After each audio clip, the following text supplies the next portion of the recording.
मंडळी, नुकताच मार्च महिना संपलेला आहे आणि मार्च महिना एंडिंग पर्यंत मुख्यमंत्री माझी लाडकी बहीण योजनाची जी काय ई-केवायसी दुरुस्ती करायची होती आणि ती मार्च एंडिंगची शेवटची तारीख होती.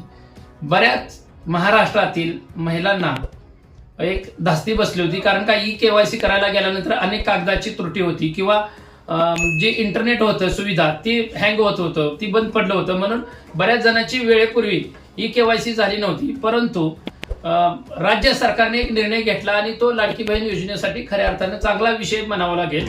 लाडकी बहिणीचा जो विषय आहे तो सरकारने एक दिलासादायक दिलेला आहे. लाडक्या बहिणीला ई-केवायसी दुरुस्त करण्याची मुदत 30 एप्रिल पर्यंत पुन्हा वाढवलेली आहे.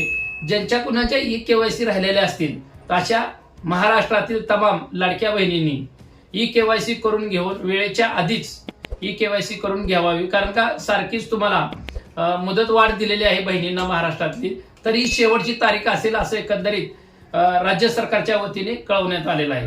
धन्यवाद.